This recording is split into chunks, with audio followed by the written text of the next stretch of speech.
બોલીએ કૃષ્ણ કનૈયા લાલ કી જય। એક વખત એક ભિક્ષુક એ પોતે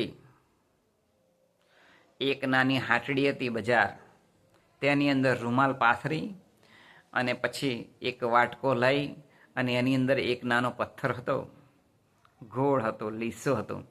એ પથ્થરને એ વાટકાની અંદર લઈ અને ખખડાવે અને બધા પાસે એ ભિક્ષા માગતો હતો।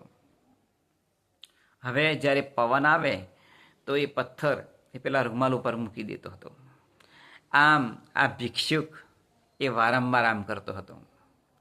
હવે આ જે ભિક્ષુક હતો એની પાસે આ જે પથ્થર હતો એ પથ્થરને એક સજ્જન માણસે જોયો અને સજ્જન માણસે કહ્યું એ ભિક્ષુકને, તું કોણ છે? ત્યારે ભિક્ષુક કહે છે કે હું ભિક્ષુક છું, તમે મને ભિક્ષા આપો। ત્યારે પેલા સજ્જન માણસે કહ્યું કે તારી પાસે ઘણું બધું ધન છે। ત્યારે ભિક્ષુક કહે છે કે નહીં, મારી પાસે કંઈ નથી, ખાલી એક નાની ઝૂંપડી છે અને એની અંદર હું રહું છું। જે કંઈ ભિક્ષામાં મને મળે છે એ ભિક્ષા ઘેર લઈ જાઉં અને હું જમીને પછી સૂઈ જાઉં છું। એટલે પેલા સજ્જન માણસે કહ્યું કે તું ધનવાન છે, છતાં પણ આ ભિક્ષુક માનતો ન હતો। એટલે આ સજ્જન માણસે કહ્યું કે ચાલ તારી ઝૂંપડી બતાવ।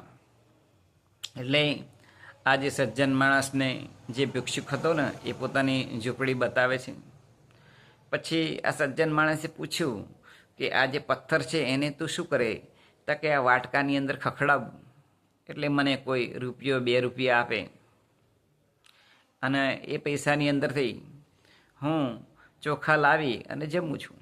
અને કોઈ વખત મને કોઈ જમવાનું ન આપે, પૈસા પણ ન આપે તો ઝાડના પાંદડા એ વીણી લાવું અને આ જે ગોળ લીસો પથ્થર છે એનાથી હું એને વાટી નાખું પાનાને અને એની અંદર થોડુંક મીઠું અને મરચું નાખીને પછી હું ખાઈ લેઉં છું। બોલે એમ તો કે હા।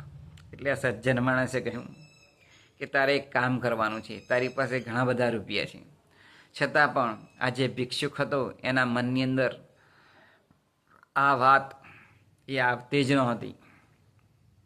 એટલે પેલા જે ભિક્ષુક હતો એને પેલા સજ્જન માણસે કહ્યું કે તું એક કામ કર, આ તારી પાસે જે પથ્થર છે ને ચટણી વાટવાનો, એ પથ્થર લઈને તું જા બજારની અંદર હાટડીમાં અને શાકભાજી લઈ આવ। એટલે પેલો પથ્થર લઈને ગયો ભિક્ષુક અને એક બેન એ પોતે શાક બકાલું વેચતા હતા, એટલે એણે આ પથ્થર આપી અને કહ્યું કે મને રીંગણો આપે। તો પેલી બેન કહે છે કે આ પથ્થરનું શું આવે, શેર બશેર રીંગણ આવશે કે ખાલી કંઈ છે નહીં, પણ આ ચળકતો પથ્થર છે। એટલે પેલા સજ્જને કહ્યું હતું કે તારે કંઈ ખરીદવાનું નહીં, આ પથ્થર પાછો જ લાવવાનો। એટલે પેલા બેન પાસેથી તેણે રીંગણા લીધા નહીં અને પથ્થર લઈને પાછો ગયો। એટલે પેલા સજ્જન માણસે કહ્યું પેલા ભિક્ષુકને, હવે આ જ પથ્થર લઈ અને તું બજારની અંદર જા ઝવેરી પાસે। એટલે ઝવેરી પાસે ગયો। એટલે ઝવેરીએ પેલો પથ્થર જોયો એટલે એને ખબર પડી કે આ કોઈક મણી જેવું લાગે છે, તે કિંમતી વસ્તુ છે।